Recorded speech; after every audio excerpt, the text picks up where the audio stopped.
So this cruise is just hitting all of those places to be on the, we're on the eastern side of the trench, and then tomorrow we'll be heading over the trench. Good for another 20.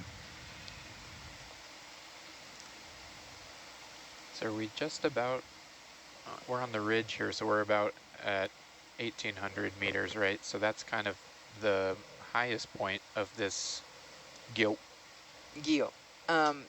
Yes, maybe it'll get a little bit shallower in the middle. It's a pretty big platform, so it'll probably rise up a little bit more, but this is the sharper edge if you look at the bathymetry. Yeah. And I had that explained to me, how it could be quite so deep for such a large landmass earlier, but it was like 12 hours earlier, so I'm going to try to understand again. But the weathering, as the volcanic feature is sort of worn down over time, so after it's become an atoll and then continues to wear down all the way until it's this plateau sort of shape, is sinking as it's going into that subduction zone, so it's being pressed down. So what is it sinking about? It's getting shh. Sorry, it never gets old. So it's flattened on top because of the wave and erosion activity at the surface of the ocean. And so it's, when it was would have been a big feature, sinking down and then growing coral reefs around the edge. So you end up getting that flattened feature. And basically, as the crust it's sitting on gets colder and colder as it's moving away from the ridge crust that created it in the first place across the other side of the Pacific, the crust is colder and denser and begins to sink. And the seamount is sort of sinking down and try and get it. Yeah. And the crust underneath it is sinking down. Good. So it's sinking down into that crust. So that's why it's just getting deeper and deeper as time went on. I see. As it's moving across the Pacific.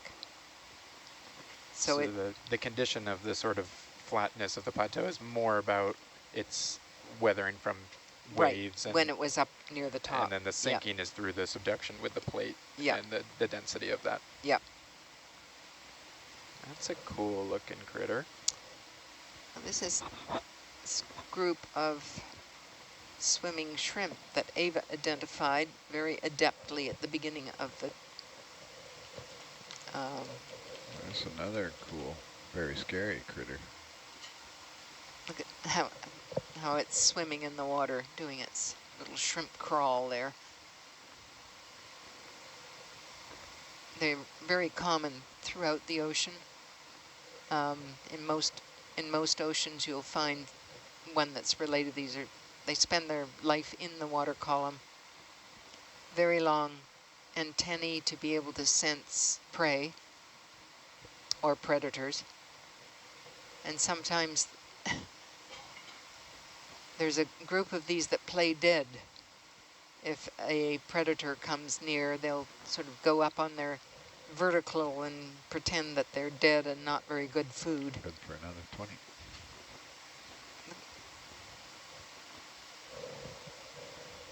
Is that what it's doing here? I don't know. It certainly seems to have. I don't know whether this group does that. It's interesting. It stopped.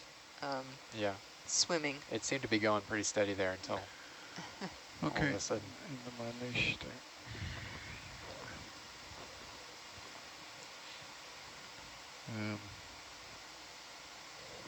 What time are we supposed to turn and burn? Yeah, and something that might pique the interest of anybody who's interested more about the age of the seamount. Go ahead.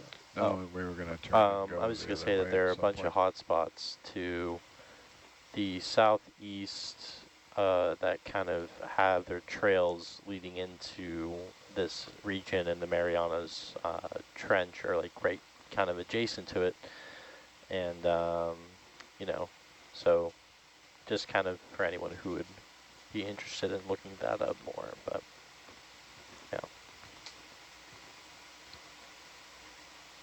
yeah. Brina wanted to spend the last half hour or Yes. the last half hour going Yeah. in a different You direction. can Okay. try that. Sorry, I lost the plot there. So, yeah, we're still headed west. Sorry.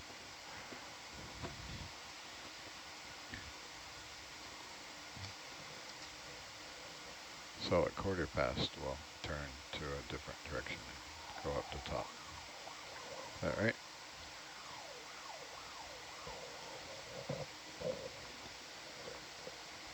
I think that's it.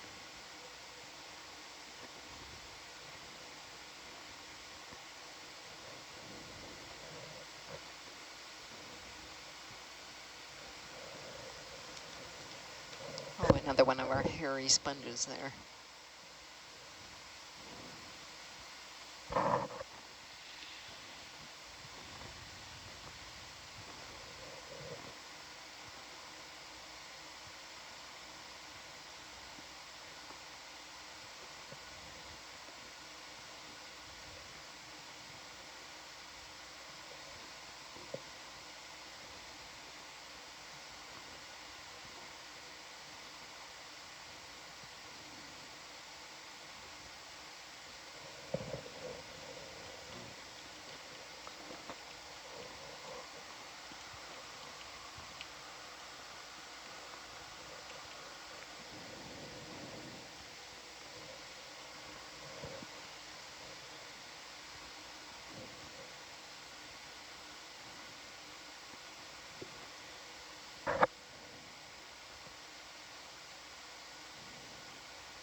Come down a bit for me, Mackenzie. Oh,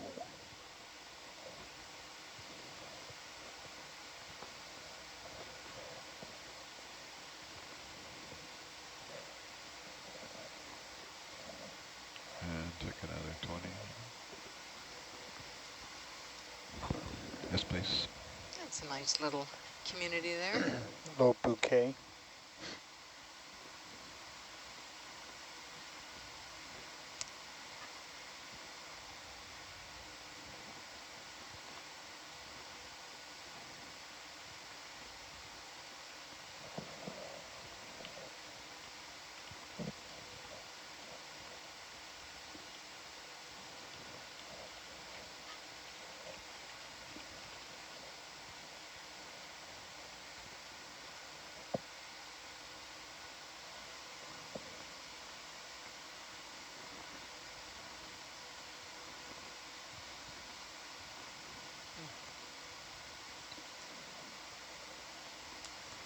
This actually looks like a demasponge, which is so common in shallow waters, but oh, or is it just crud? Go a little closer here and turn on a light. Oh wait, there is a light on.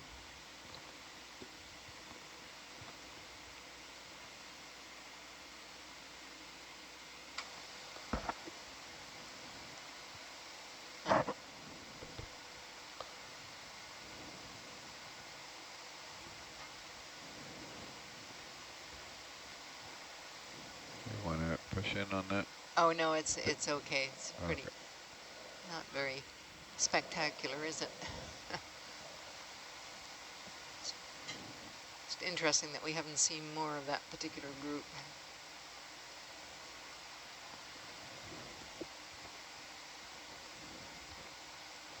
Good. you open the iris just a bit, Ed? I can't see it there. Yeah, I'm getting blown out on the top, so. Yeah, but I'm looking Do you have at, the down lights on? yeah, I can turn them off. I'm No, I think on's probably better. trying to look under.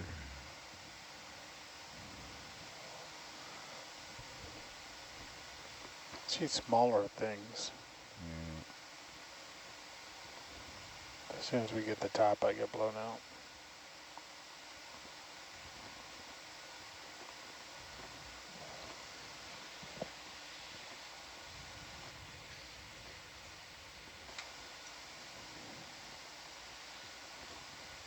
Okay, I'm lollygagging here. Fly through my dust cloud.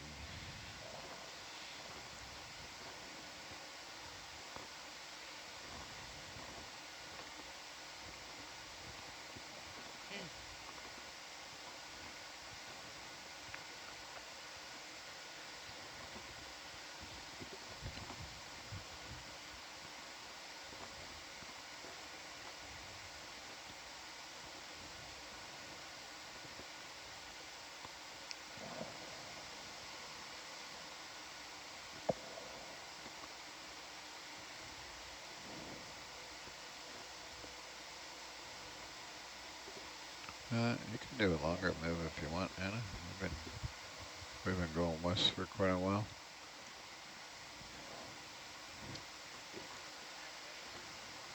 Sure. Dealer's choice. Dealer's choice.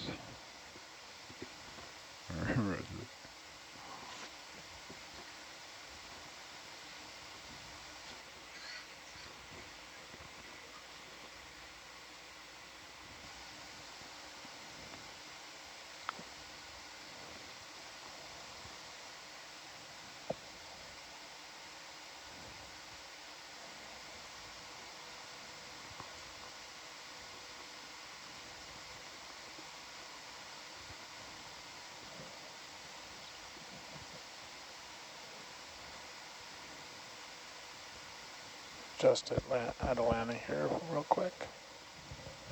There we go.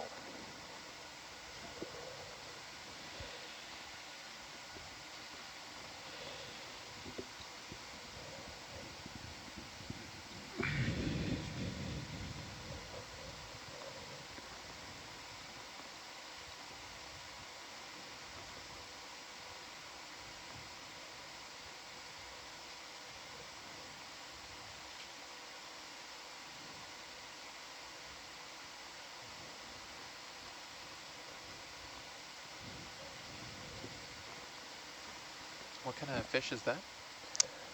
It's probably cuskeel. Another cuskeel, yeah.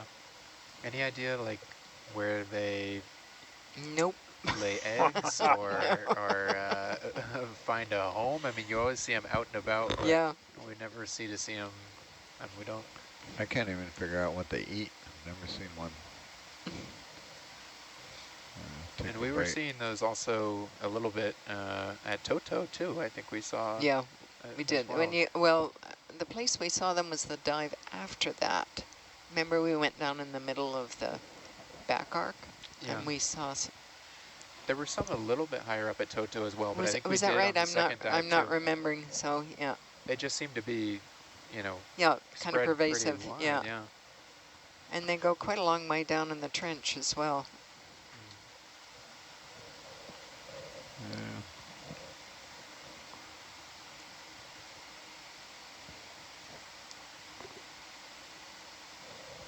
See, we could continue west, or we could change the bearing to, west, or we could change it to northwest to stay on this feature. Yeah, that sounds reasonable. Yeah. Yeah. You want to change the course over ground to 315?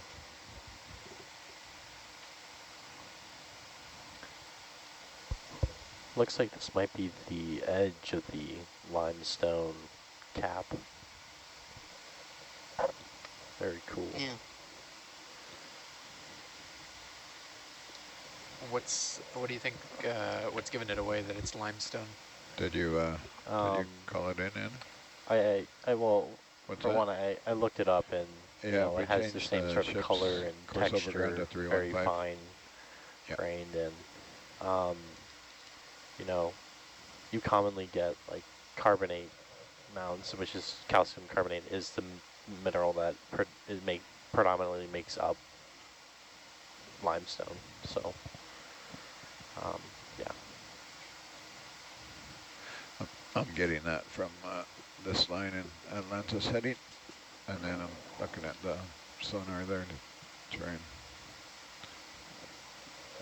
that'll give us enough leash to keep following the Something about the way it rocky seems to be feature here. bedded as Yeah. well, right?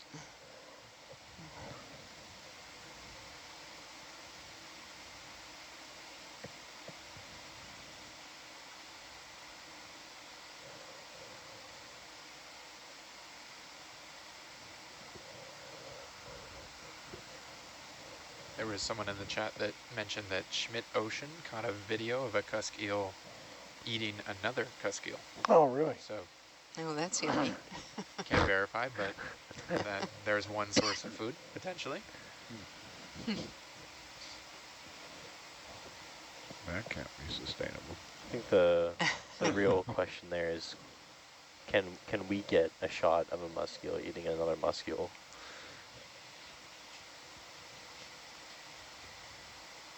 Or just eating anything. Can we bring down some bread or something? Sebastian.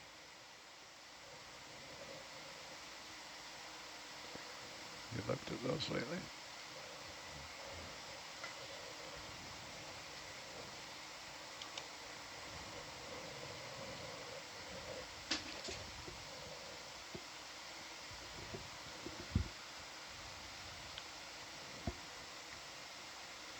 Verena, any idea as we sort of head in towards the center of the plateau, similar or less density in terms of coral or other things you might expect to see? Well, I'm tending to think it's going to be covered with sediment, actually, just because we're seeing a fair bit of sediment in ponds here. We nosed in earlier, and it was sediment. I just thought maybe we should strike across and just, might be a little boring, but maybe we should say we looked.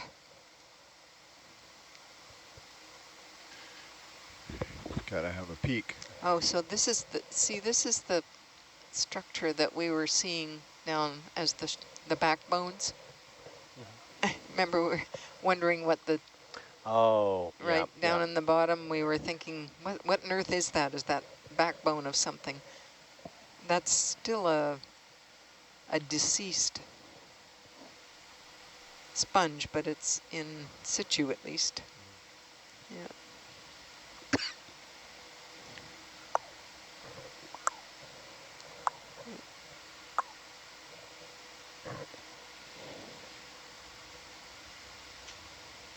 Yeah.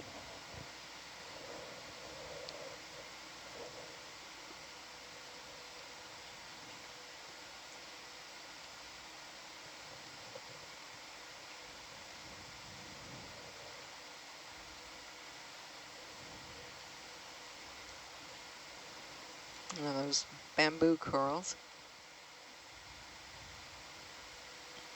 Why are they called bamboo? They have these little sections just like bamboo. Remember the sea star that was eating up? You could see where the sections were. Right. Does it have to do with the growth pattern? Is it growing in those sort of sections at speed, or? I don't know. I don't know why it does that. I don't know whether it's some adaptation to be able to bend more easily with the current, or instead of breaking, because they're pretty solid calcium carbonate in between. Oh, that's a demasponge. Big white woolly ball. Should we see if anyone's home? It's one of these Poisilus sclerids, I would think. Go ahead, Ed. It happens Thanks. to be Isn't it one of these the right guys? angle of the dangle. The angle of the dangle. Well, I could be wrong, but it does look like.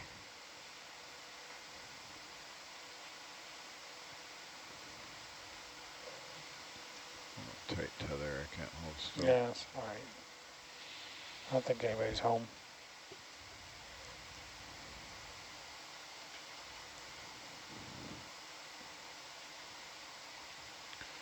Might have to do a step to the north for me. Yeah, I think 20 meters north. These little dudes. I could be wrong, but be one of these.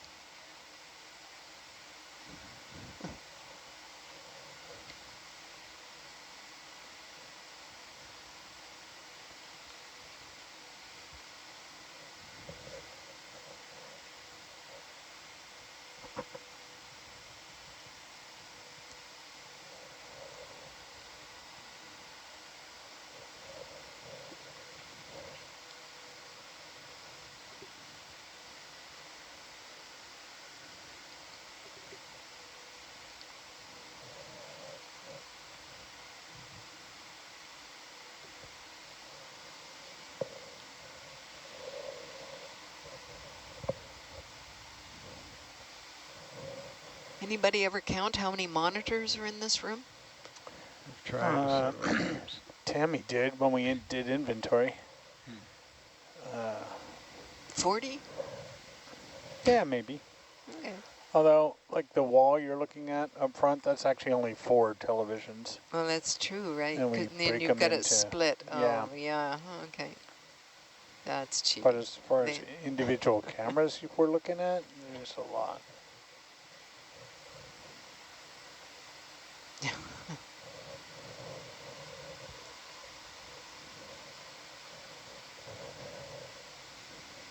Actually, these vans we're sitting in were made somewhere up by Sawasan.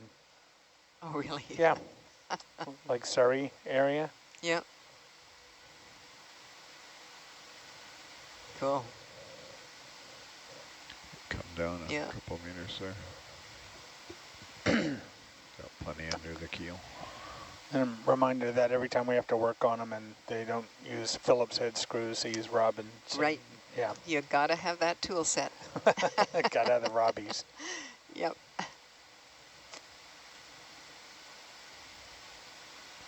Hey, probably Has its come right advantages. down the part. It very much does. I totally get it. There's a super interesting backstory on that. But Yep. Oh, yes. Yeah. Having to do with Henry Ford.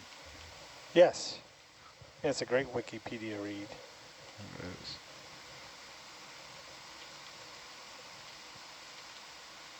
Okay, I'd try that one. Yeah. It's pretty. Let's go in. Yeah. We're going to go in. That's That's one fine. of our Just euplectettal get some sponges focus. again. Now, what happened to all my... There they are.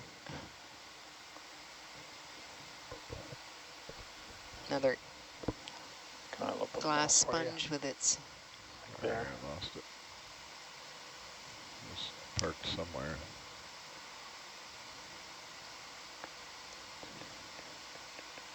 looking down his throat, the osculum on the outside. Yeah. There's a little tiny dot in there. Do you see that? That's pretty amazing.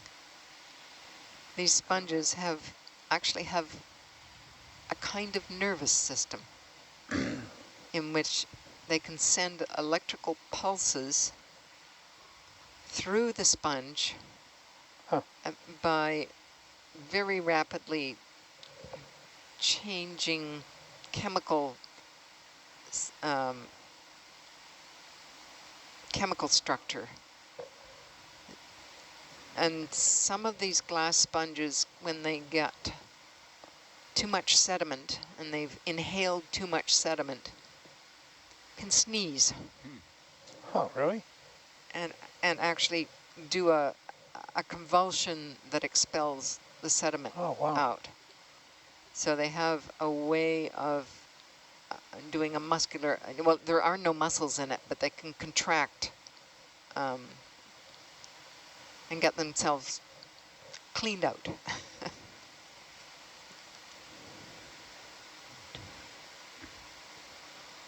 Through a bit of a dust cloud here. Oh, could we look at that guy? Oh, is that a Venus sponge? Does it have the grid across the top? Like the honeymoon sponge? Which one? Yeah, this one. Yeah. Yep, it looks like it does. Yes, the honeymoon sponge. Come over here. Do you want to so tell us why it's called that, Ed? Well, from what I understand, you'll frequently find a pair of shrimp inside there. Yeah, there. push in a little And they force. will use this, I believe, in some cultures as a gift for weddings, is what I've heard. Yeah. I don't know if that's true or not. So, But they're trapped in there for life. for life. So, actually, there's somebody in this one. Yeah. So you can see this grid across the top.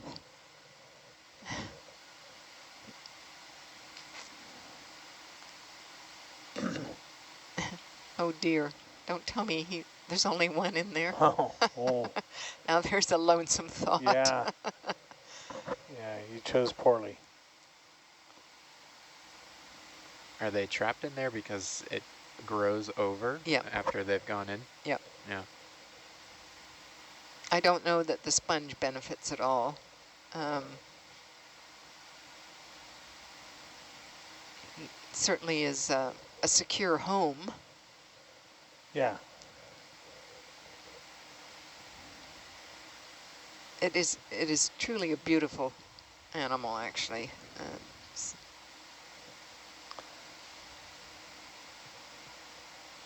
Yeah. Yeah, so intricate, the detail there. Yes. On the door. Yeah. Truly. So yes, called a Venus sponge. Amazing.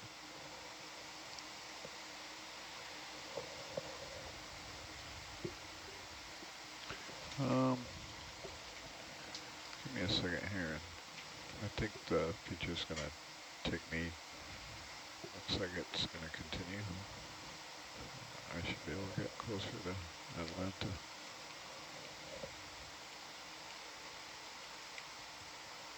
Yeah, it's because I'm pulling on you right now. I'm having a hard time keeping mine too. So it's causing me to fight, and I wind up dusting it.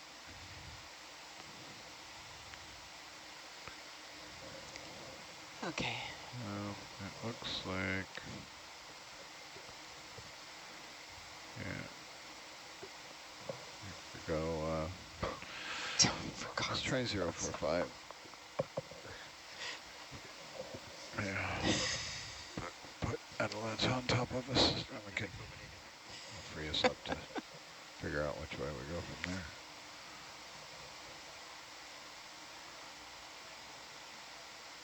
Venus flower basket, Euplectella aspergillum. Okay. Venus flower basket.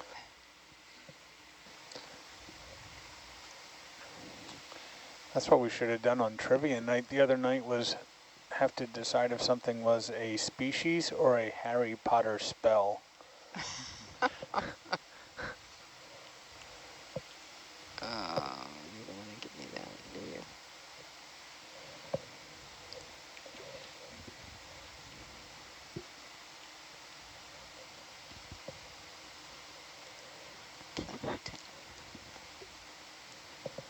Oh, give me aspergillum. Parallel with it there on the right somewhere. But I can't quite keep moving that way. So you put me closer, then we can go. You keep going that way. We'll step that way and then go that way. That makes sense. Yeah, so We got some terrain over in Atalanta, Dan. yeah, we're stretched right out there. You can see Atalanta and Herc's tail there. And so is it Venus because it's almost like a Venus flytrap? I mean, I saw another similar looking coral in that it had kind of like a mouth, like a Venus flytrap. Is that a family? To be honest, I don't know Yeah. But that. it's, I mean, it is trapping something inside, Yeah, right? I Some know. live, but it's not eating Venus it. flower sponge. I honestly don't know where the name originated. Why is... I can put that into Google. Why is it called? Uh-huh. The endless only... There's also a Venus flytrap anemone. Yes, Right, yeah. that's true. Yeah. And are those eating live prey? Yes, Yeah, the anemones the are. anemones do. Yeah.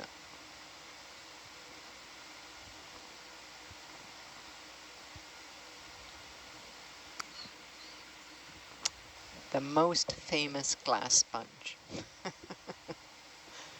There you go. Which way were we supposed to turn when? So it would be north. Well, you can see there, so it would be Northeast. northeast, yeah. Yeah, that happens to be the way we're going. Well, isn't that a coincidence? Just us following our nose. Yeah, we can punch in another one in that direction if you want, Anna. Yeah, I think so, yeah.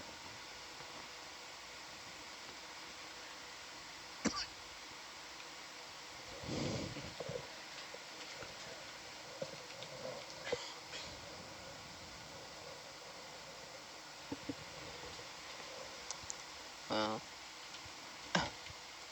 Look at just the beautiful structure in there.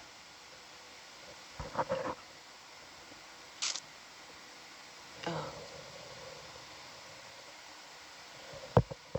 Yeah, that'll be able to see if Herc will find a spot here. There's a lot of glass sponges that grow near where I live because we have such a high silica content in our waters. And they're now, and they grow so densely that they will grow on top of, they'll die and more will grow on top. They're all fused together so they actually build reefs. And they can build tens of meters of reef. And then that reef is nursery area for a lot of fish. So they've now been protected on the west coast of Canada with some marine protected areas. Are those the sponges you see up in North Vancouver at like Whitecliff Park on that wall? Yes. Scuba diving? Yep. Yeah. That was a fun dive. So, yeah, Hercules. But those aren't, to be able to get the reefs built, Oh, right. there's a bunch of other sponges that also come in there as well. But Hercules, that, let's see, the cloud sponge. Yep. That's one of the few areas I think you can get to those in recreational diving depth. That's right. So they've become quite an attraction. As long as you don't mind walking back up that hill. Oh. What an amazing web of Yes. just layers of, you know. So they used to be incredibly common during the Jurassic, and there's a whole line of bluffs in Germany that are built of nothing but glass sponges. Huh. And the glass sponge reefs in Canada were recognized by a German paleontologist. And he was instrumental in the protection of them because the whole concept of that feature was thought to have gone extinct. And he made a presentation before a parliamentary committee in Ottawa on protection of them. And it was just fantastic to see this paleontologist come in and help protect this feature. Because they're very susceptible to disruption and sediment clouds and trawling. Okay, now you can come up. Yeah, if anybody ever tells you that studying extinct species is not useful, you Yeah, can right, there you go. remind them. Yep. We have paleontologists who are protecting coral reefs. Sponge reefs. Sponge reefs. Sponge coral reefs? Quotations, coral reefs. Okay, sure.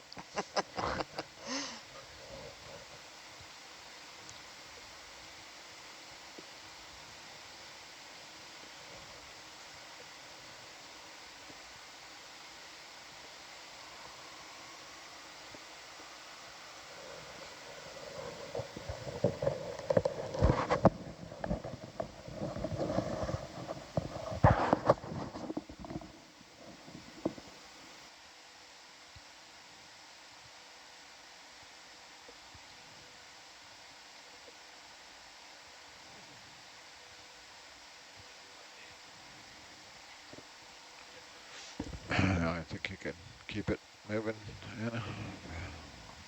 Do a longer move if you want.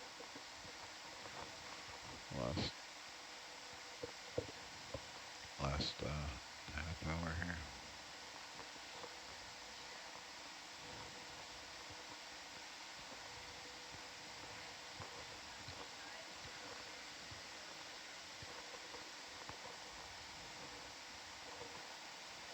Speaking of Germany, we do have some guests on our Nautilus live stream joining from Germany, as well as the UK, Canada, Norway, Netherlands, across the world, Belarus, Brazil, Indonesia, Spain, Sweden, Poland, United States.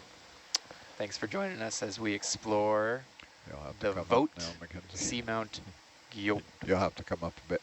Our Anybody want to try that? captain is from Polska. Oh, right on. Jacob, where are we?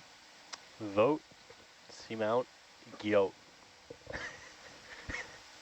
10 out of 10. Really nice. All right, Sean, let's hear it. You want to rock off of this piece here? I'll say Voigt Seamount. And? I'll stop there. A flat Why do you seamount. think you can get it? Yeah. Yep, let's give it a shot.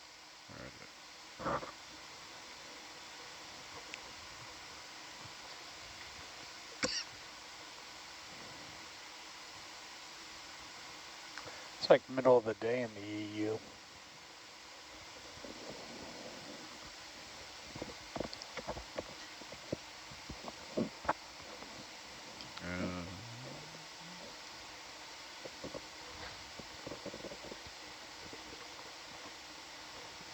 Put a landing pad out here.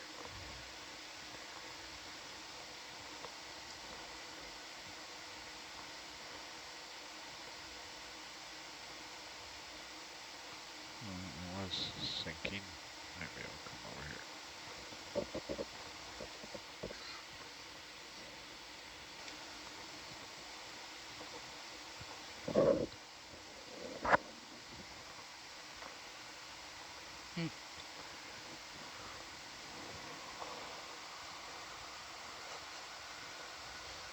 Look at that little guy there.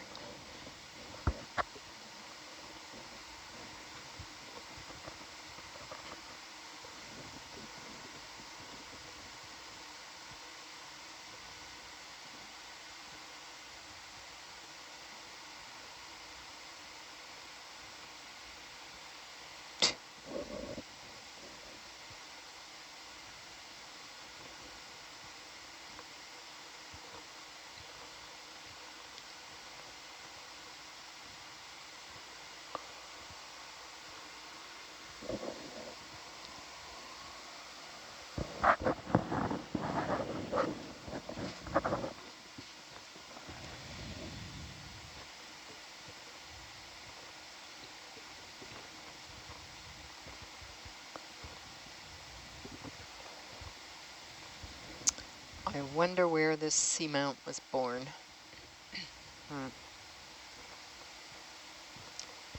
Well, it's probably, so it's probably on a ridge system that is mostly disappeared now.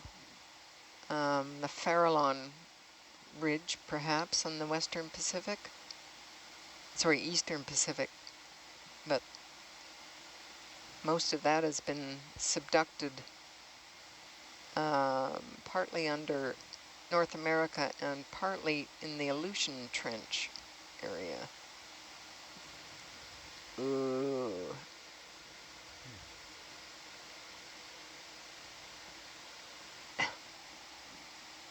I lied. I know. Just created a parking brake. Oh, sure that would break off.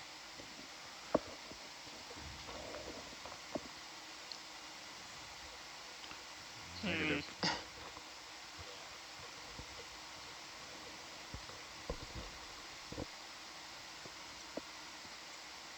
Come on, Herc. Stop moving. That was a good try. Fail. A Epic for effort. fail. It looked like it was just gonna fall off of there. Well, Until I got close and it looked like it's way bigger than it was. amazingly tough stuff, isn't it? Yeah. Not very brittle.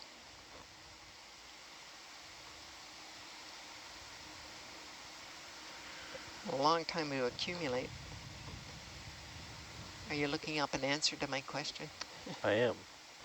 Well, kind of. Okay. It's a bit odd, but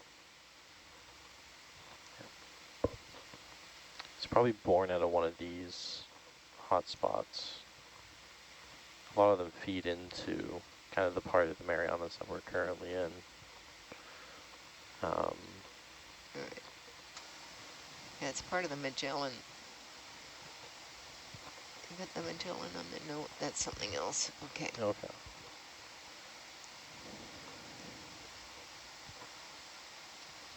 Uh-huh.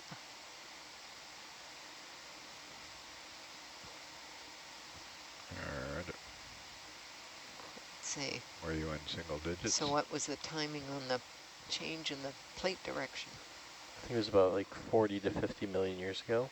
Yeah, okay. Yeah. So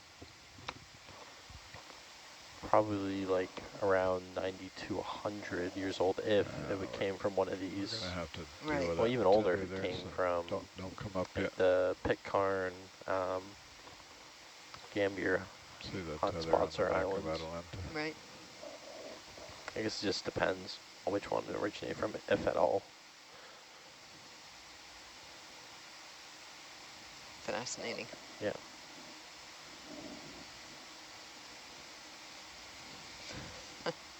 It looks so brittle from here. Now you better bring a sledgehammer with you next time. Apparently. I have one, but my boss would not be impressed.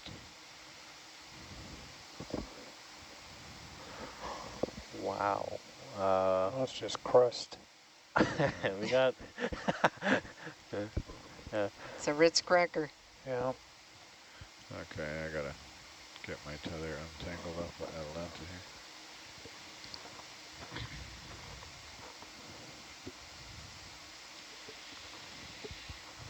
So there was a question about sound at this depth.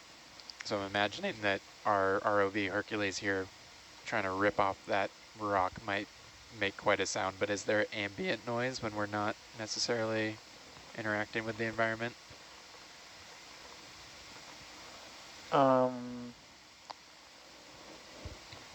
Down here. The question is, yeah, what does it sound like down Yeah, here? what does it sound like? Is there a soundscape, you know, ambient noise in the deep sea?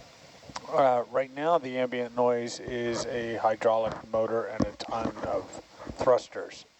So the ROV is very, very loud. I've only heard a couple hydrophone recordings from ROVs before, and they're hard to get good quality. You have to kind of almost turn the vehicle off. So, but there are observatories that have hydrophones that record sound in the open ocean. I heard shrimp are loud eaters. Pull it off here. Right. Yeah. Yeah, Right. you can hear shrimp when you're scuba diving. Yep. The clicking.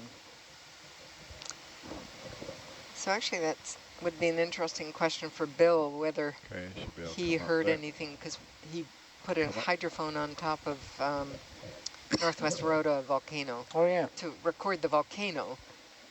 But the question is whether he heard anything else in there other than ship noise. Yeah. What's up?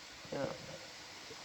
Right. I can't think of anything. I mean, Sean's right. When you get up on a coral reef, actually, it's very quite noisy. Right. I wonder if the deep sea shrimp are noisy as well. I mean, we did hear that recording, but I think that was kind of altered. Yeah. Okay. I see your tether now. Come up a bit more, see what happens. So I think it's pretty quiet, actually. Yeah.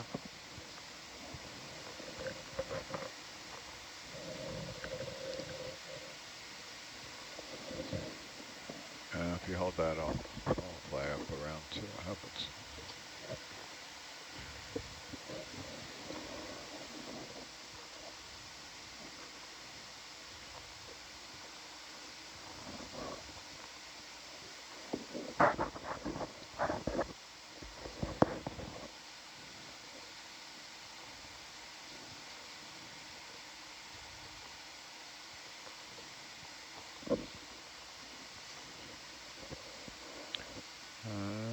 Turn your head to the right just a bit.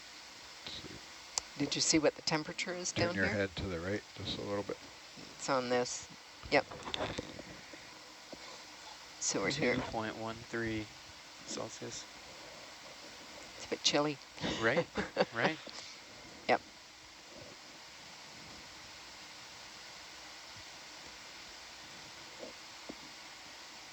And that's pretty consistent, right? I mean, at this depth, Yeah. it's pretty much right around Tether. Yeah. 2.1.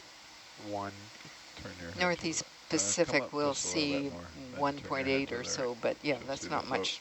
Okay. Yeah. Different. And so how far in the water column would you have to go Should be to good see rising temperature? No, come Up from another here? 5. Yeah. I have the answer to that, but I don't think it's in my head at the moment. Okay, now bring your head to the right. Maybe we'll have to watch Hercules as it's ascending. Yes, Can there's keep an eye on it. idea. There's a good answer. Take some data. Yep. Wouldn't it be around like 300 meters? Well, for the thermocline, you're right. I'm just wondering, though, if we can get some notable increase, like before that. But yeah.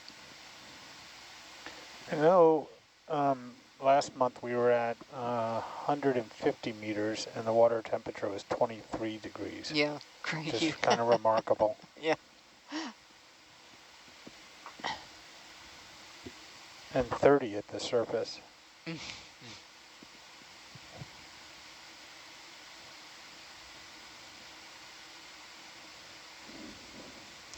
So we've done a little right-hand turn here.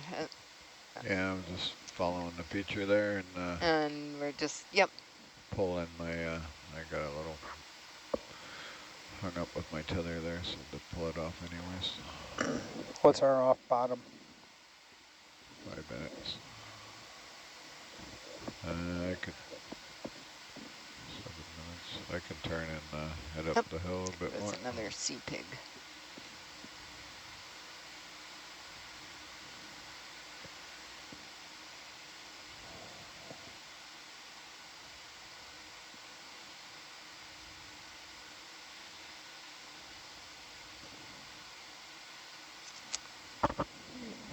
One of these. These look like a glove from behind and like a melting candle from the other side.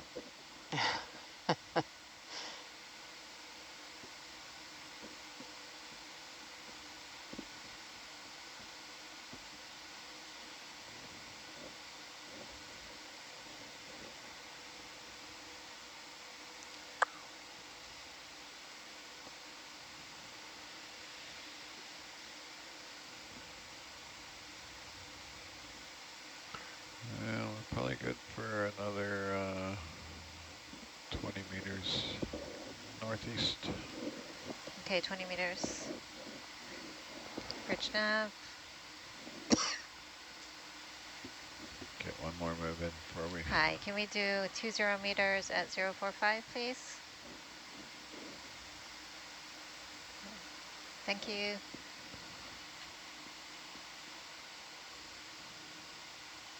It's an interesting ridge there. Yeah. Yeah, so we're coming up just a little bit onto the platform at the top of the guyot.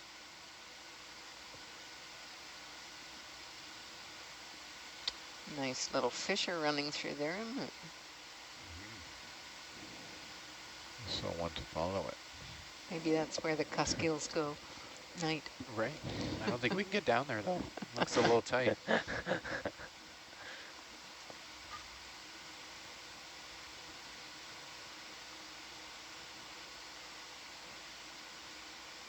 Here you can see the sediment where it's not quite getting that current over the top of that rock structure.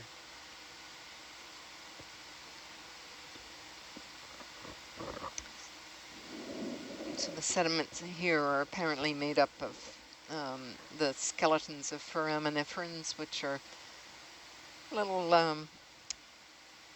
little protozoans with shells that live up in the water column. And when they have long they have long extensions of tissue that spread out in the water to stop them from sinking, and then when they die, they very slowly drift down to the bottom of the ocean. So they're calcium carbonate, which is an interesting thought. I mean, I'm thinking it's that because of the color, and then something I read about in this region. But of course, we're also below the. I don't know where the calcium saturation depth is here. I think Okay, like that. in the We might be able Pacific, to sneak one it's more 20-meter around move in before we... 4,000 meters? Yeah. Okay. Bridge know. nav. So it's Somewhere. I'll be. Yeah. Hi, Seems to can be you do deeper another than this. 20 Yeah. at 045? Double tap your auto heading for me. Yeah, deeper than wherever we're at, apparently. I'm going to drag you now. I'm pulling you up the hill.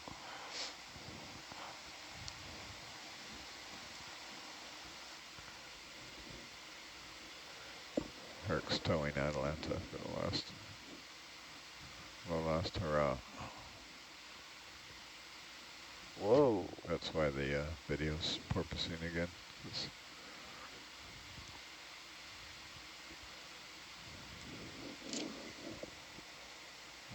almost the last bathymetry line there, eh?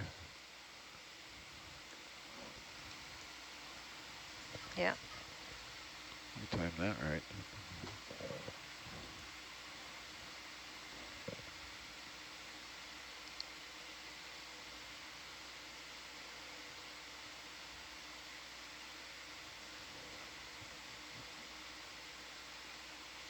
I wonder what's slowly killing that.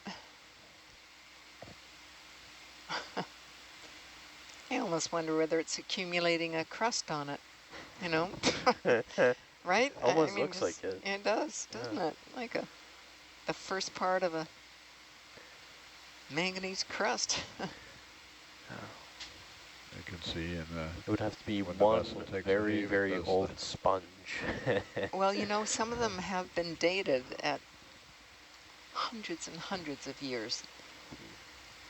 Apparently the oldest living organism on Earth is a sponge that was dated, I can't even remember the number now, that it...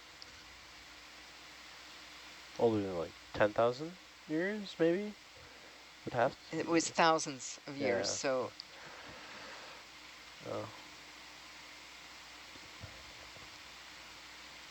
I don't know, maybe it's just gotten clogged with sediment. It's You want to push in on it, had Ed? a few bad days. One last zoom. Yeah, coming in.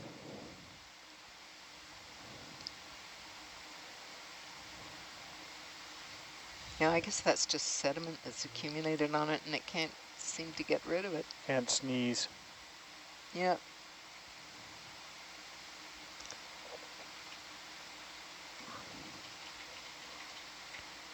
Give a little contrast here. Curious. Got a little more if you want it. It's hard to focus, so. Ooh, really hard to focus. Coming out. I can't look at your camera. I got to look at another one. Yeah, no worries. That mid-cam is pretty handy for... If I look at that camera while Ed focuses, then if I look at that one, I gets all wonky. I think that's the timer. You're calling it a dive? Well, Yep. that's above my pay grade, but that's Anna's to job wave now. goodbye to the... Oh, it's Anna's. Well, It's Anna's 10:45. job. I'm just following Okay. orders. I only get to call it when things break. The timekeeper is the navigator.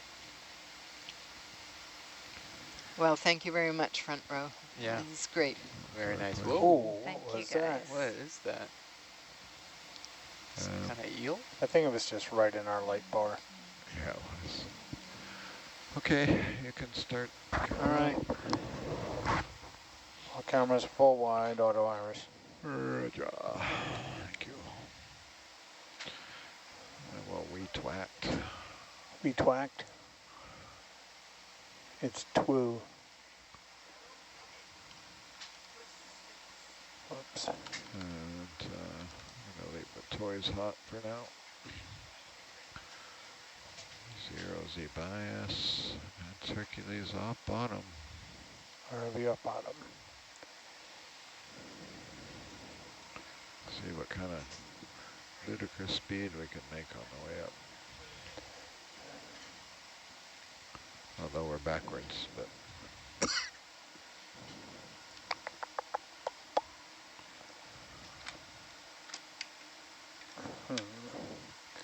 Let's sort that out later.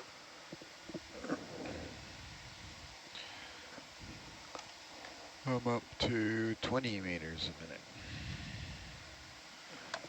And we Faster did our than math that. based on 25, so. Yeah, we're not up to speed yet. We've been able to get like 30. Really? Yeah. Are you just diving light or change something about the thrusters? That's pretty quick. Both. Huh? There you go. The ballast police aren't here to. But we don't get. Yeah, we haven't dropped a weight yet. No. There's 25 there, but Herc's drifting around. Where are you going, Herc? You can, if you haven't yet, take your auto heading off for me.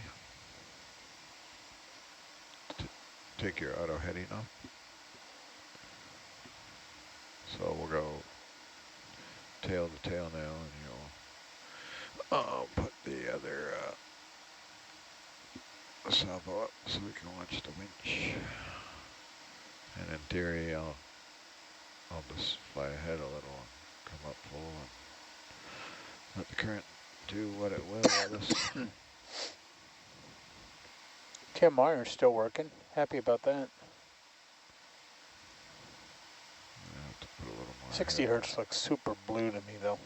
Yeah, so wonky.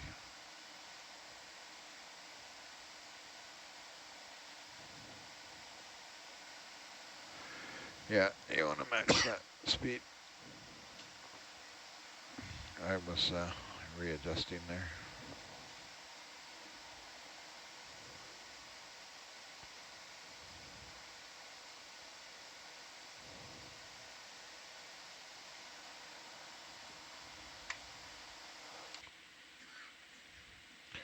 to keep Herc in view there. So which pips are which, Ed? I got 7 pips, so it should be 1, 2, 3, 4, 5, 6, 7. Well, here's the thing. Hold on, let me come over.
All right, I'm back.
So Sean, at some point I asked you about shallow water Mariana's starfish, and I think you had something brewing for me. Any species of starfish you want to share about? I think the one that everyone understands is the crown of thorns starfish. When they're abundant, they could devour an entire reef. Wow. So that's the one that comes to mind. They'll eat anything? They'll eat coral. Coral, yeah. Yeah. Yeah.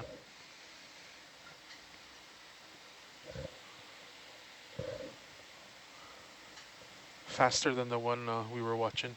Right. Down in the deep. Yeah. Right. Well, you know, you gotta pace yourself when you're living at the deep. Yeah. Yeah. Don't know how many of those you're gonna get. Yeah.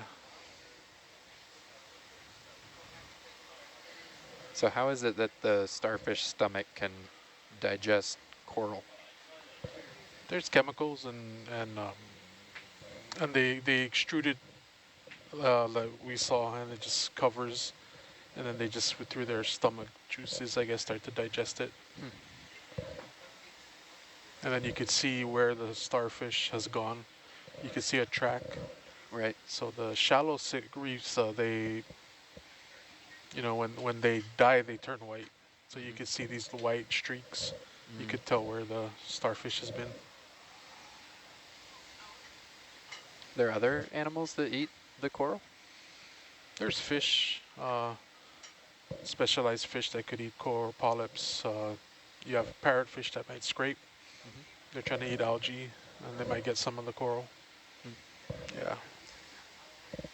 It's helpful for me to have that reference for shallow water when thinking about these deep sea creatures, you know, especially like something like a starfish, right? That just is climbing up that stem that we saw, and it's slowly wrapping around to get all of that nutrients, but it's at a different pace in the deep. Yeah, the deep coral polyps are bigger than the shallow ones. At least for the ones that are, most of the shallow water reefs have tiny polyps. You can barely see them.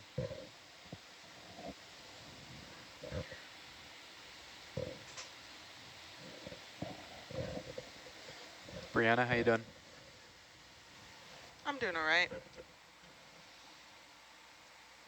This dive for us started around 9 a.m. this morning, and it's now just about 11 p.m. So technically that was a different dive because it was a different dive number. Okay, it was a false start for us. Start. Yeah. But you know, we turned it around. Very strong team. Yeah. We are lucky to be, you know, in the back row and not dealing with electrical and engineering challenges that we have very, very talented, smart people to deal with. The only challenges we face is identifying the organisms, I think. Right. And picking them out. Misidentifying in my case, but yeah. And then controlling ourselves with the telestrator. Yeah. Right. Self-control when it comes to writing on the screen is important. So basically we're children. And nabs, so like, calm down. Right. Don't draw on the walls and, you know, don't yell out fire in a crowded building. Yeah, no.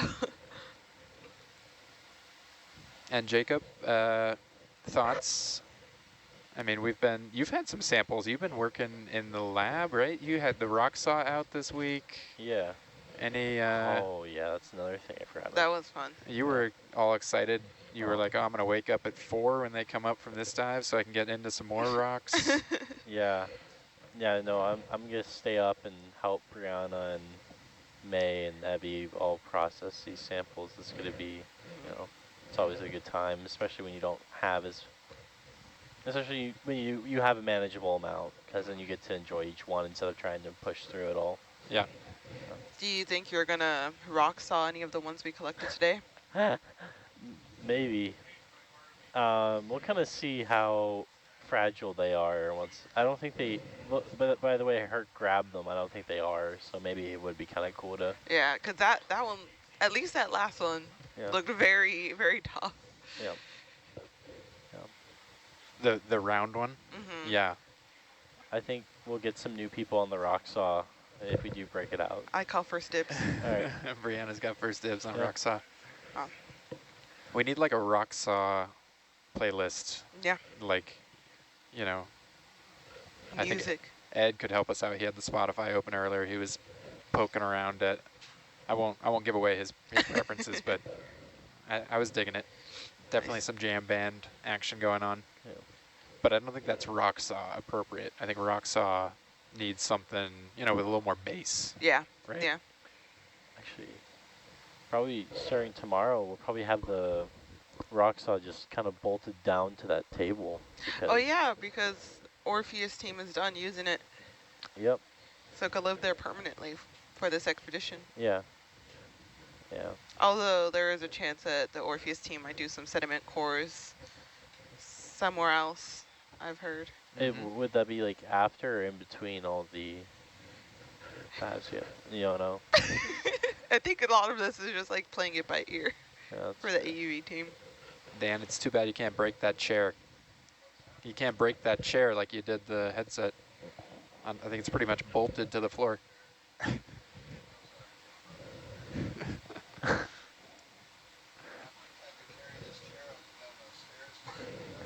Uh-huh.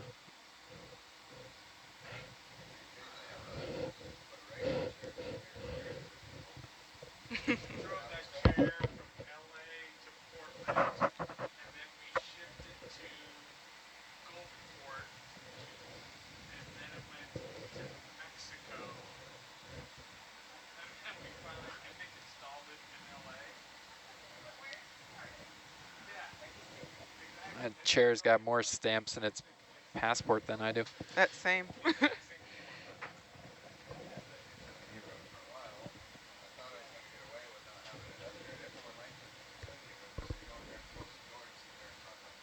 Mm-hmm.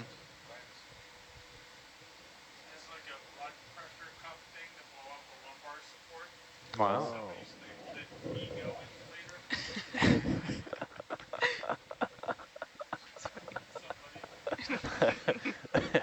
Yeah, who would do that?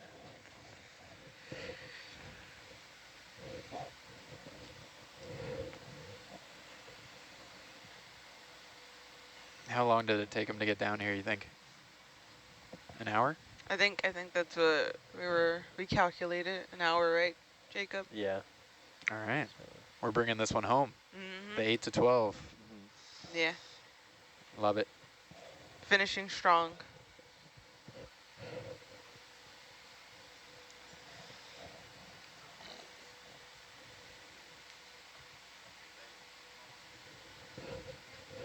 Temperature check, we're now at 2.68 Celsius. So rising Slowly. Yep. slowly. I think we need to see the big jump that Verena was talking about in temperature. Wonder 300 meters? Is that what? I think it'll be 300 because of the thermocline, but it could be something before then too. What is that? The It thermal? Thermocline is like, so because of the sun, You're right. of course the top layer of, I think it's epipelagic, of course is the warmest, and then as you get a little bit lower into the mesopelagic, that's when the sun is still kind of visible, but not super, and then the more further down you go, the less warm it is, and at some point it kind of just drops and stays at a consistent temperature. So it's based off of how much the sun is reaching into the water column. And also has to do a little bit with like currents, I think, right? Like moving the temperature or Right. the water, so it keeps it a little warm. I think the depth of the bottom of the thermocline is kind of like around 714 meters. At least that's what it was on the way down. Or that's where we should be seeing like that big. I get what? At what? 714 meters was like the bottom of that like big drop in temperature. And then yeah, what's the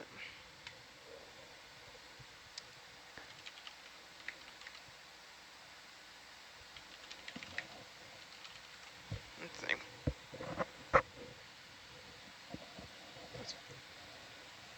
Oh yeah, the mesopelagic goes to 1,000. Okay, how about oxygen saturation? Can somebody explain that to me? How come we're at negative 1,280% oxygen saturation? Jacob, break it down. All right. I don't know. I don't know. It's probably just something with the Oh wait, equipment. no, that was probably a bad reading. We're at 55.2% now. Okay. I think that was, yeah.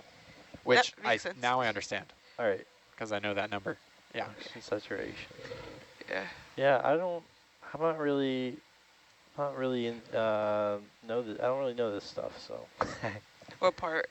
It's the why it's like jumping up and down between like minus like 1,000 to 500. I don't know where the negative's coming from at all. Yeah. How do you take oxygen out of water? Unless it's like maybe because of like dead organisms, because you know dead organisms utilize more oxygen than live ones. Is that true? Yeah. Okay. The only reason I know that is because a fish tank that I had, it gets really bad if a fish dies and you don't take it out. Then, yeah. Like that affects the other fish. Yeah, like it'll take the oxygen out more, so it makes it hard for the other like fish. the decomposition of the fish? Yeah. Okay. Interesting. Okay.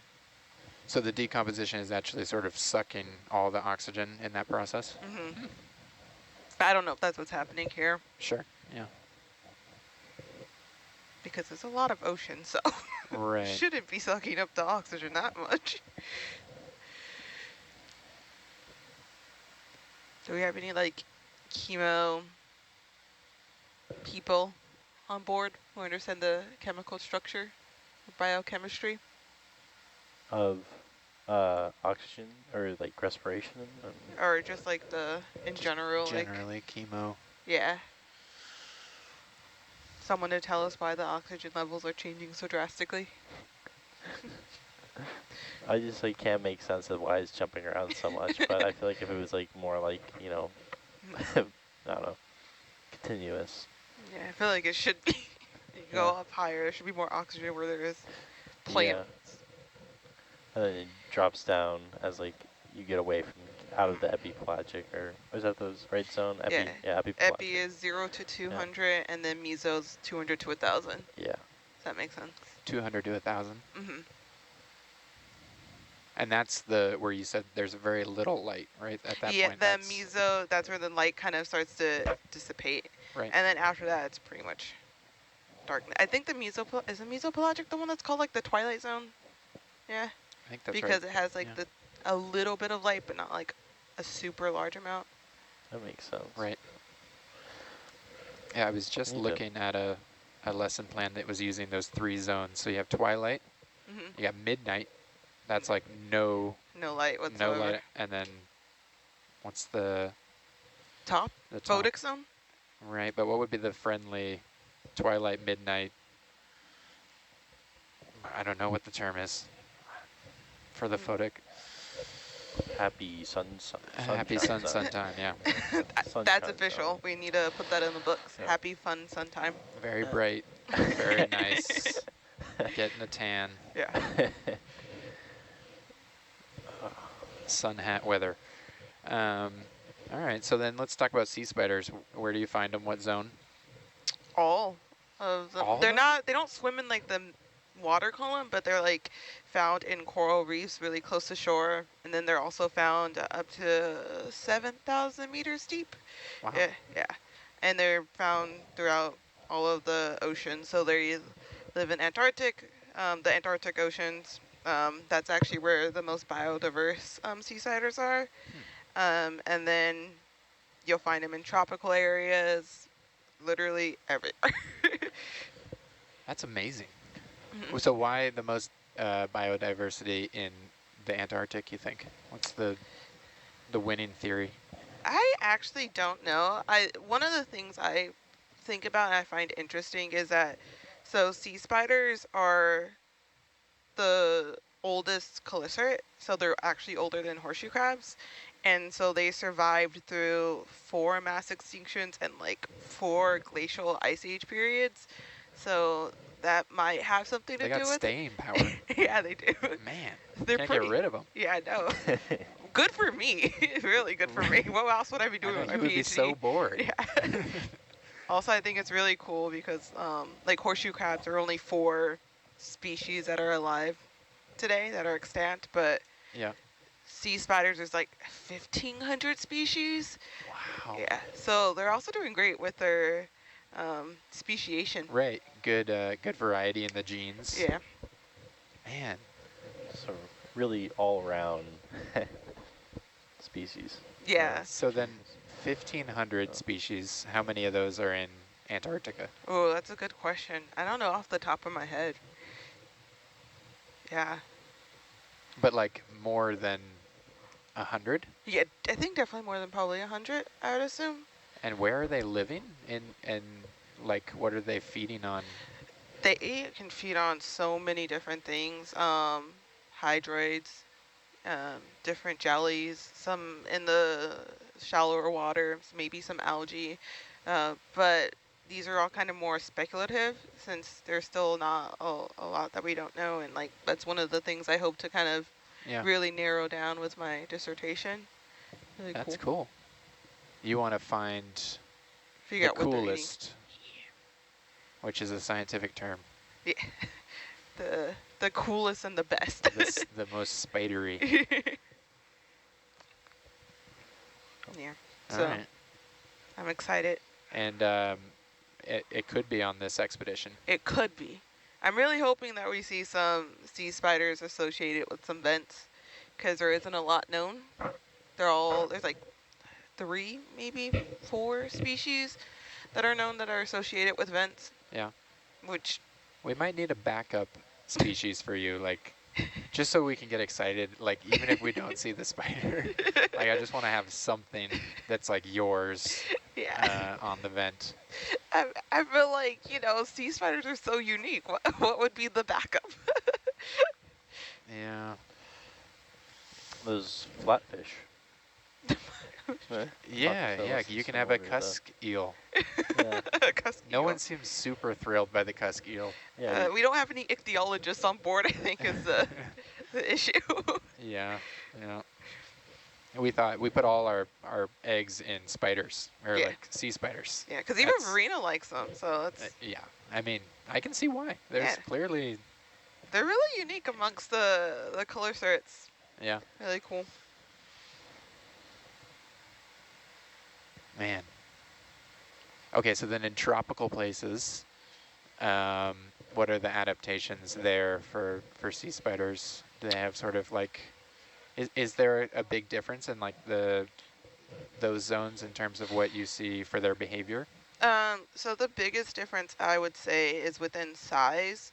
So the larger ones a lot of people commonly think, also known as like dinner plate size sea spiders, are usually found in Antarctica and they get really large. But like shallower and warmer areas, that's when you get like the really small sea spiders. They could be like a couple millimeters. It's really crazy how small they can get. Yeah. And they're feeding on like phytoplankton at that size, or? I don't think it's phytoplankton because they're like, so basically they're just like using their mouth like a straw and just slurping things up. I would probably assume maybe jellies as well still and algae. Those are some guesses. Okay. Yeah. Because as larvae, they also can be parasitic, endo or ectoparasitic, and they're often found in like jellies as well and things like that. Inside of jellies? The parasitic ones, yeah. Wow. I don't know if those ones are jellies specifically, maybe hydroids. But yeah, there are some larvae that they grow up inside of an organisms and eat them. That's and then amazing. There's ones that are on it as well, so yeah.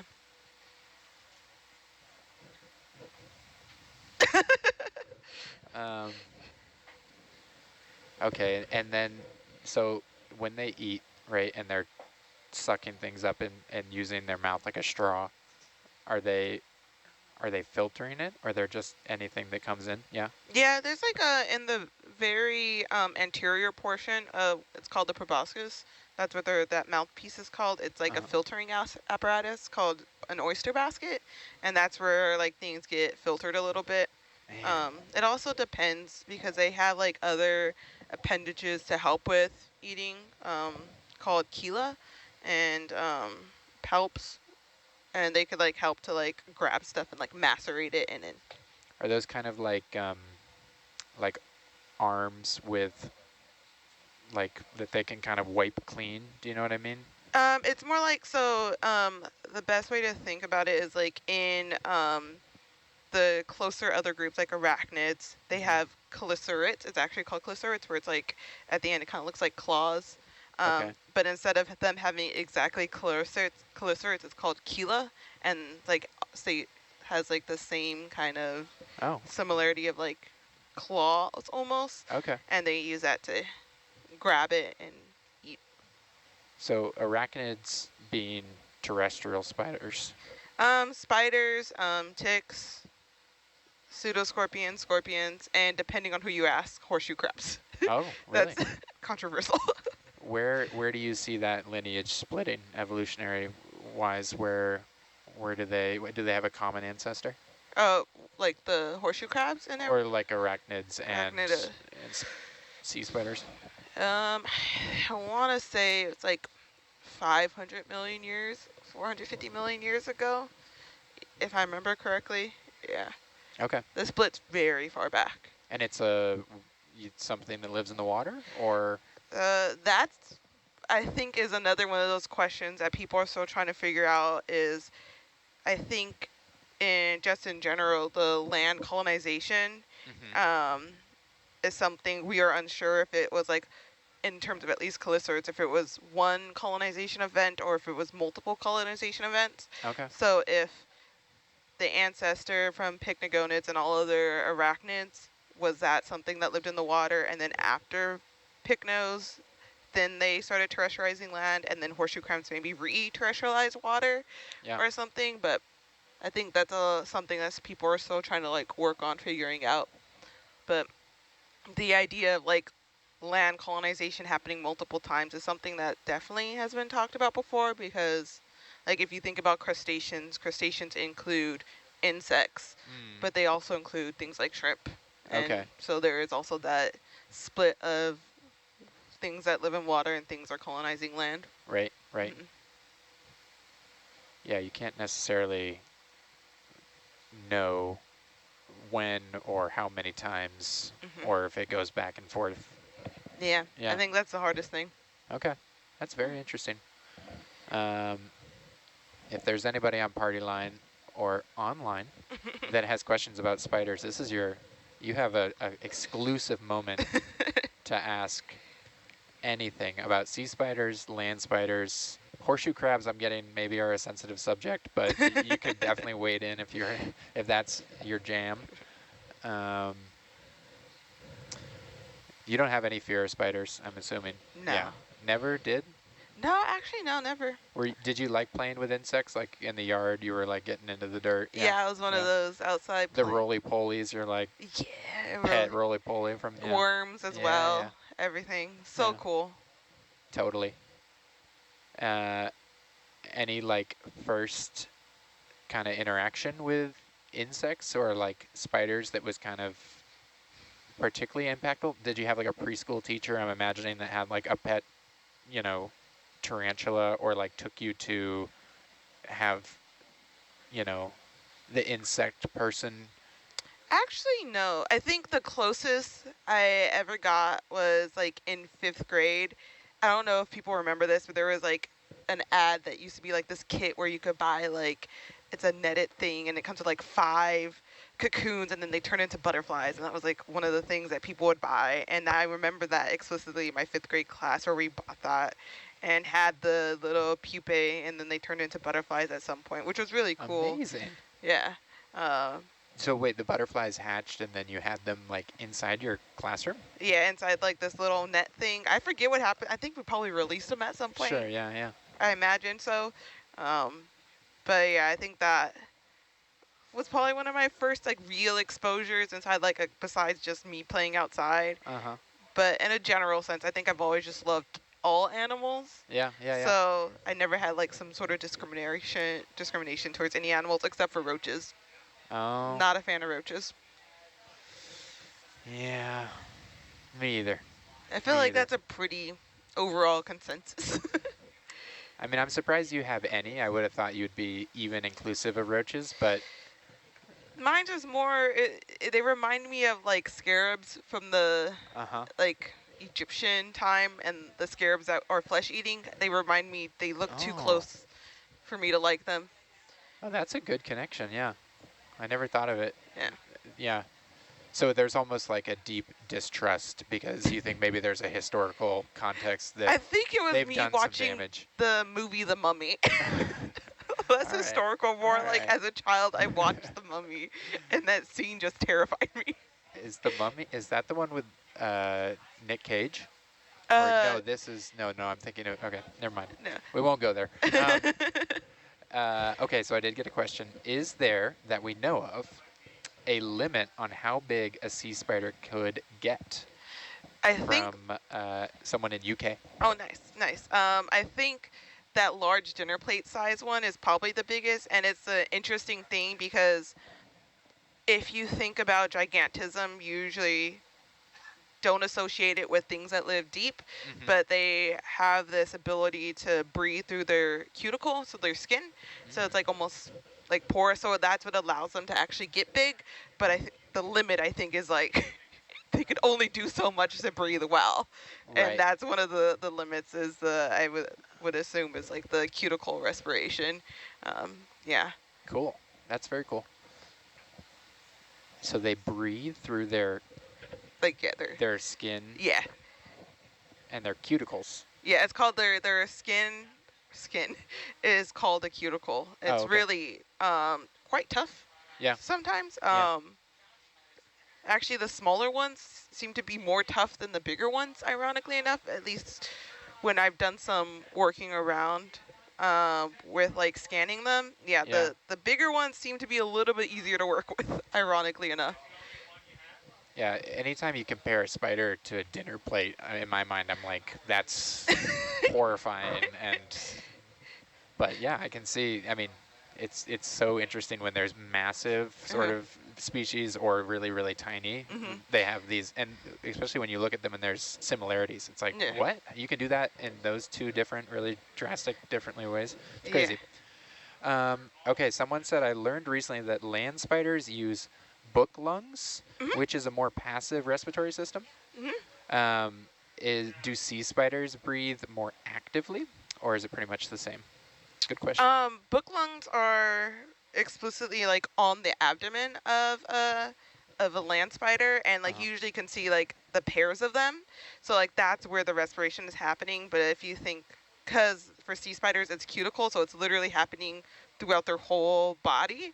So I think it's probably a little bit more passive, I would say just because, you know, it's literally through using their whole body for respiration, whereas spiders is exclusively just those two, the book lungs on their abdomen, which, Is it called book lungs because they're like vertically stacked, like almost like a bookcase? No, I forget why. It has to do with like the evolution of like lung pattern. Yeah, I don't know. I don't remember exactly where I don't think it has to do with that, but that is a good observation. Yeah. Yeah, but it's wrong. We can't, I mean, we can't make stuff up. I mean, we could, but we shouldn't. Yeah. I mean, is it wrong? Common names are like, you know, made up things. Well, Verena was bringing up some amazing names over here, and she was like, look at this one. And I was like, man, I don't even know where to start with that word. Like, there's so many vowels in a row. So, yeah, common names are helpful if you're trying to just find your way. And the only thing with common names is at some point they're a little misleading. Like, squat lobster, not a lobster. Sea spider, not a spider. There's like a graph of like helpful to like confusing. And common names, it tracks. Yeah, because at some point you're going to be like misinterpreted all the time, and then that's no good. Yeah. Somebody says they love giant things, Japanese spider crabs. I love them leggy boys. Yeah, those are massive. Are they mostly leg, or is the body also like proportionally No, large? they're mostly like Okay. they have really big legs, and I believe those are actually example of true crabs, as we were talking about a little bit. So there's two groups of crabs called, one's an anamurin and the other one's brachyura, I think, or something like that. I'm not great with the pronunciations, and the brachyura are what are known as the true crabs, which would include something like that, and then the anamurin include things like the hermit crab and the squat lobsters, which we've been seeing. Okay. Yeah, the squat lobsters are really, like, they look like you would expect when they're down, but then once they start swimming up, Yeah, their body looks totally different. Yeah, it's You a would little, never, yeah. the flappy of their tail. Right. Here you go.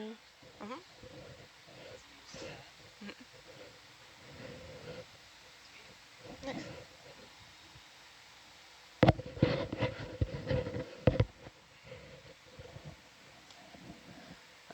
Okay, on the common name thread, someone brought a peacock mantis shrimp.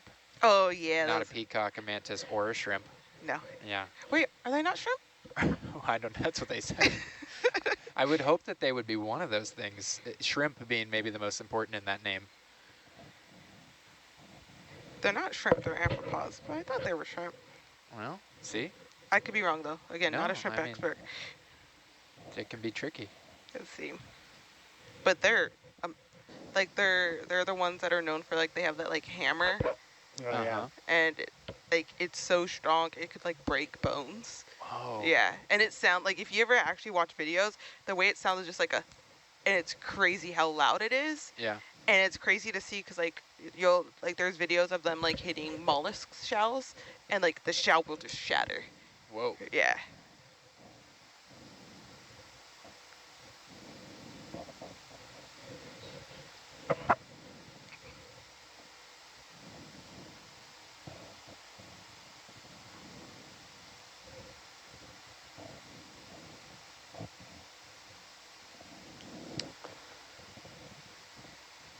No, they're not shrimp. What are they? They're just, they're more closely related to crabs and lobsters. That's really cool. The more you know. And their hammer is like the same, like their shell? Like, or what is the... It's like a claw. It's like a claw, yeah. Yeah. So like one of their claws is like normal and then the other one is like massive. Oh, yeah, okay. And it just... Yeah. Okay, I do it, and now I can totally picture that. They do, I mean, I wonder where they get that common name from. Is it the mantis element? Because when they stand up, they're kind of like, they have those big looking hands. That's a good question. I think because they look like shrimp, and clearly I was fooled. They're not shrimp. So right. That's probably where that comes from. And then they're really beautifully colored, so that's where the peacock comes from. Yeah. Somebody just had to throw in mantis. They were like, this common name is not deceptive quite enough. Yeah. Yeah. Yeah. One more useless name. All right, so if you have more questions for Brianna about spiders or really anything, PhDs, life on EV Nautilus, you can shoot them towards us here on the Science Party line. Tomorrow we are transiting. We're gonna, probably right after this, we're gonna go across the Marianas Trench for the second time. We don't want to do that too many times because I think it's a long voyage. Right. Things happen when you go over it that are hard in a ship. Yeah. I think I'm getting from our navigator friends. And then we're going to hopefully get to check out, we have a site. I'm trying to remember the name of that site that we're going to first. I can't remember, but it is in the back arc. Yeah. Yeah.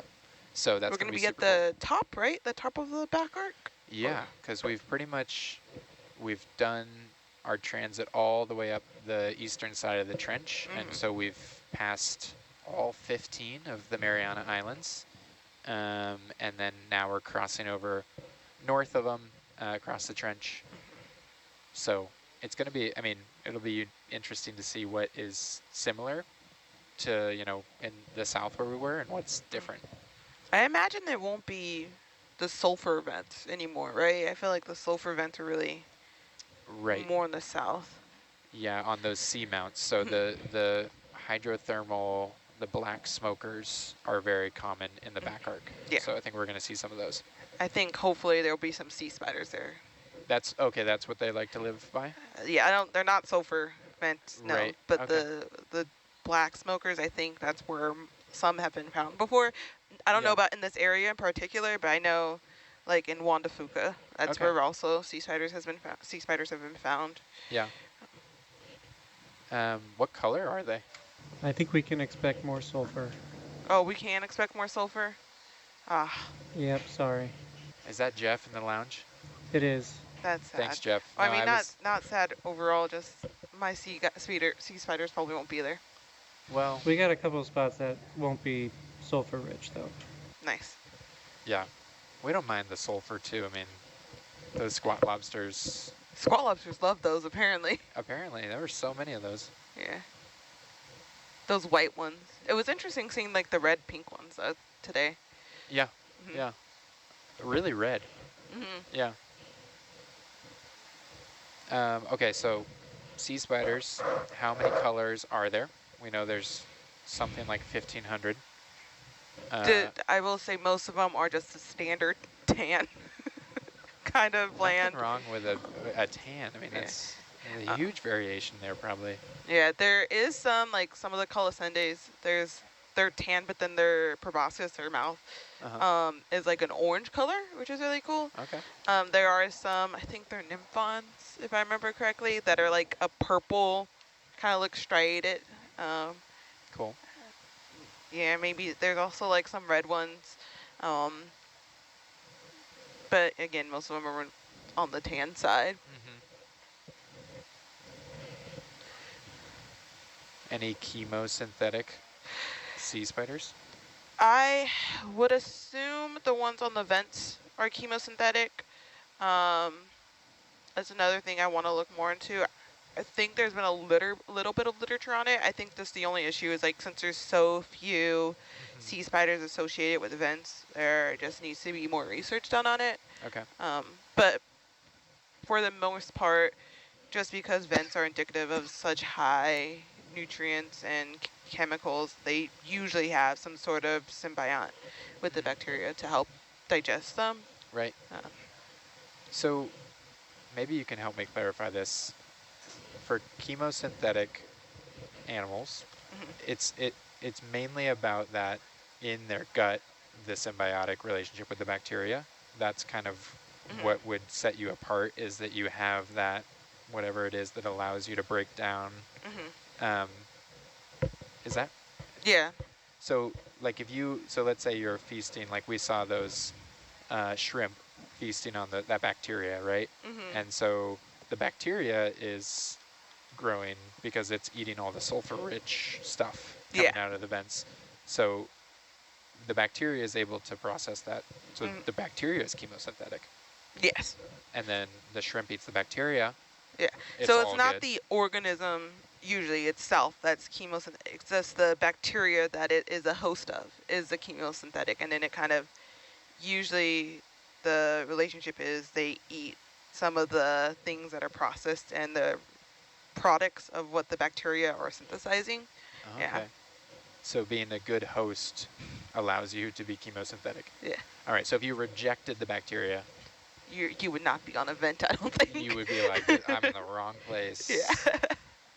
Okay. And that's why also usually you see big fields of certain types of species. So like, for example, like in certain areas you'll find like a bunch of riftia, and then like where we saw the shrimp, it was a bunch of shrimp. So you don't see this like large biodiversity per se, but you see a large population of the species that are there.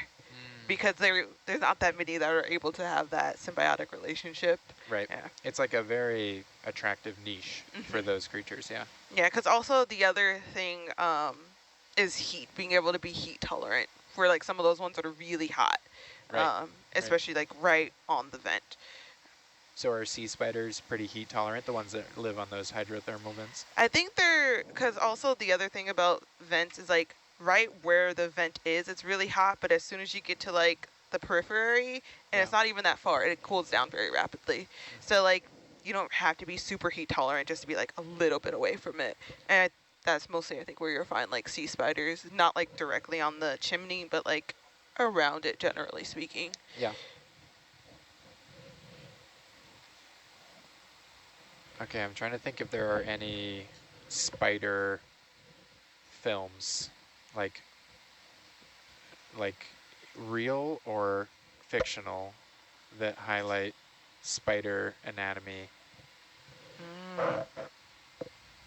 Is it kind of an underrepresented creature in like monster films? I can't think of any Like kind of... sea spider or spider? Either way, either one. Sea spider, probably not going to find any for the most part. Spider? Yeah. Yeah, there is. Okay. There's that movie like Arachnophobia or something like that. Oh yeah. There's like, I feel like there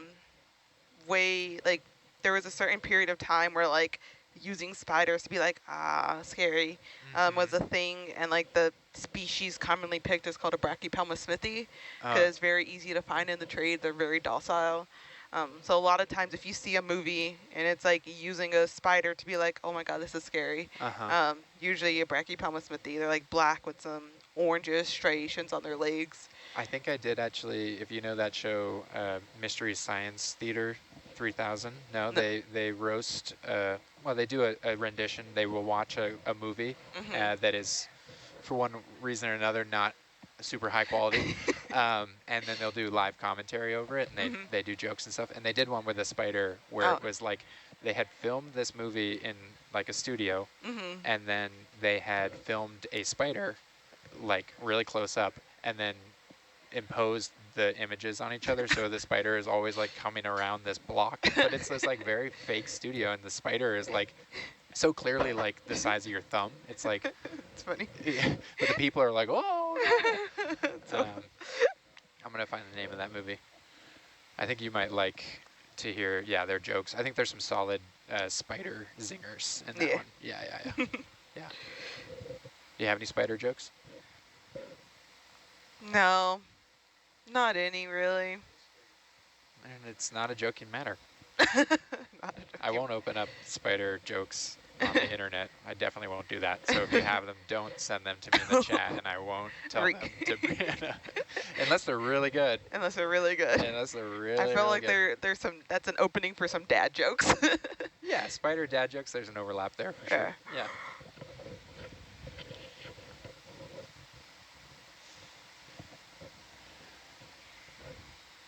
All right, let's check in on the temperature. Let's see. It's temp check time.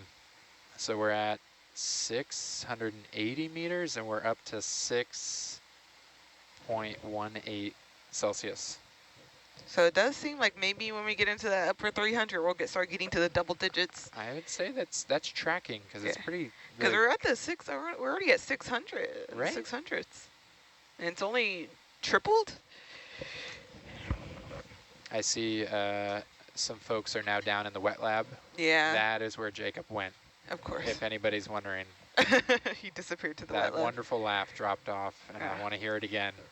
He's busy with the rocks in the lab. You know, they're getting prepped. Yeah. It's good stuff to do. We got to get on it. All right. So, okay, so then let's talk about spider behavior. So, obviously land spiders, somebody just said they're great web designers. We have some good web designers, That's a joke. I should have delivered it differently. What? I don't think it was really a joke, but they didn't fully develop it, but it's getting there. Anyways, so then sea spiders, obviously you can't spin a web. No. So I know there are spiders, terrestrial spiders, that also hunt, right? So sea spiders are... Yeah, they're predators. Yeah. Okay. Anything akin to like nest building or sort of like habitat development for sea spiders? Not that, but there is an interesting thing. So some spiders have like paternal care. well, parental care. It could be females or males. And actually in sea spiders, they actually have paternal care, and they secrete kind of like a cement type material and adhere the eggs onto their oviducts. And then they hatch, and depending on what they are, they might be a larvae that goes somewhere else, or they might just stay on the legs for a while. Yeah.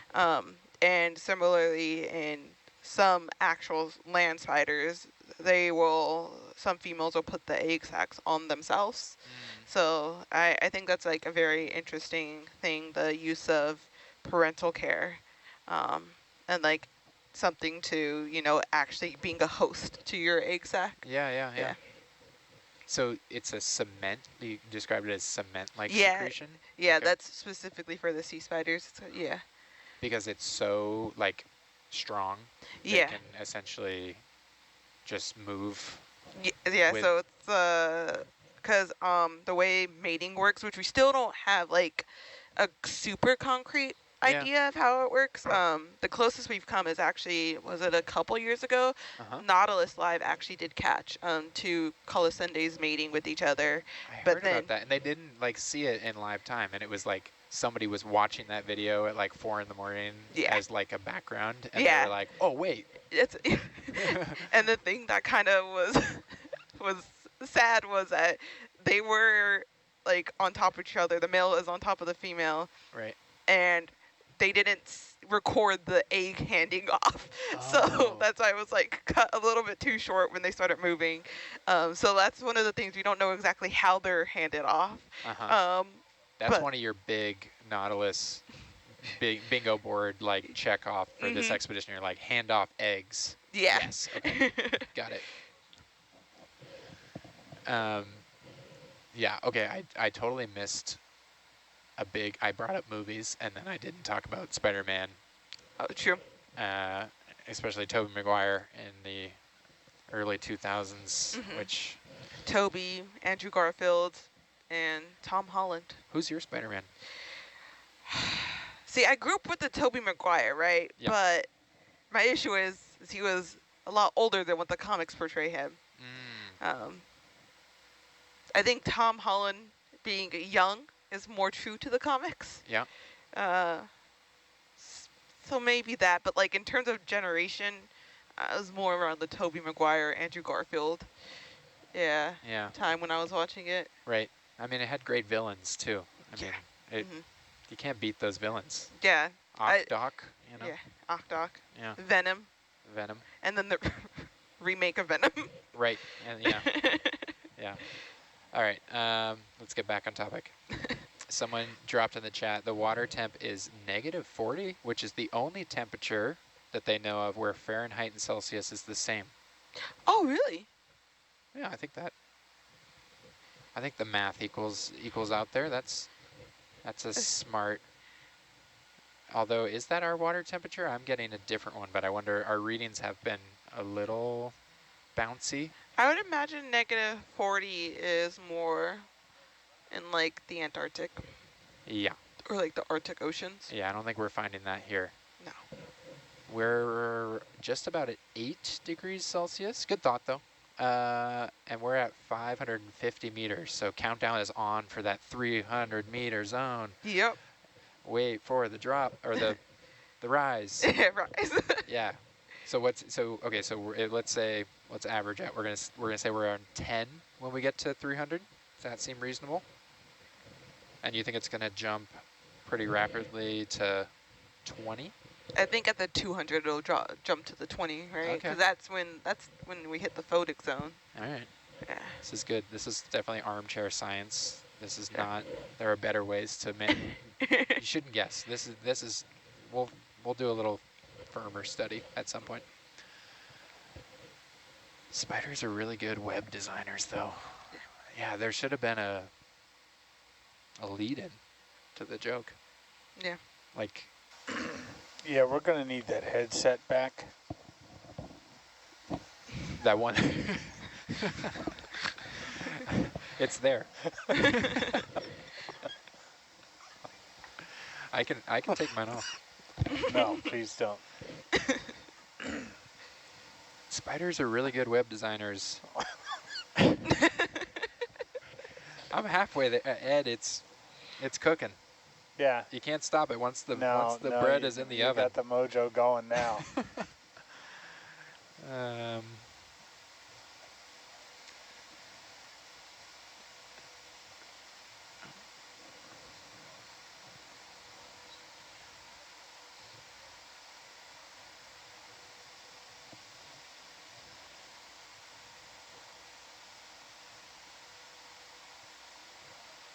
So do you know who that person was that saw the clip of the spiders mating? Are you? I believe, if I remember correctly, it's a researcher who's, is he from France? I don't know how to pronounce his name well. Okay. I think it's Romain Sabroy. Okay. R-O-M-A-I-N, and his last name S-A-B-R-O-U-X. Nice. I think it was him, if I remember correctly. Is he, you know him in the sea spider field? He has written a lot of papers that I've read. Nice. He definitely has. He's written some papers about like the sea spider fossils, also sea spider larvae. Oh. So like a little bit of, I don't know if I'd call it evo-devo, which says revolutionary development, maybe. But yeah, so I've definitely read a lot of his papers. Right on. He's a Nautilus fan, clearly. Clearly. Yeah, I think after that, then they got an actual video with him, like interviewing him on it and giving him some commentary of it. Oh, amazing. Yeah, but that's super cool. Yeah, I love those kind of connections.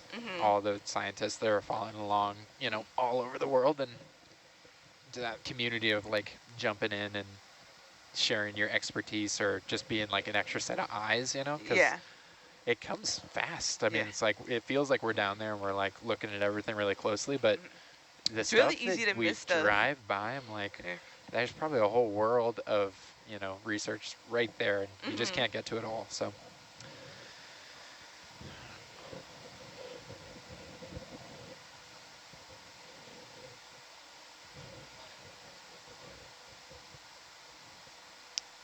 Let's see, we're at, oh man, we're getting close, 450.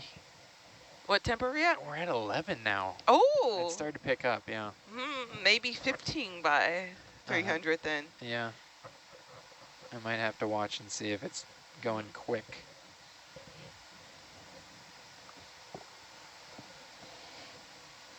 I haven't been watching Blue Water. I don't know if anything is streamed by. I don't think anything's streamed by. Also, the lights seem to be off a little bit, right? I'm relying on you, Mackenzie, if you're on party line, to let me know if there's anything on midwater. I don't think she's on party line. I don't think she is. Just bad spider jokes. I swear, Ed, I asked for good spider jokes. I missed that part. I got half-baked. Oh, there's something. That's a little... Shrimp? Shrimp guy, yeah. Shrimp thing. Marine snow? Love marine snow? Yep. Detritus. There is not a lot of marine snow here. No, not that much. Just a little sprinkle. I saw a bunch of fish right before our watch started. Oh, the triggerfish. Right. Yeah. That was when we first. That was our first dive. There was a bunch of triggerfish. Attempt 1. Oh yeah. I'm surprised we're not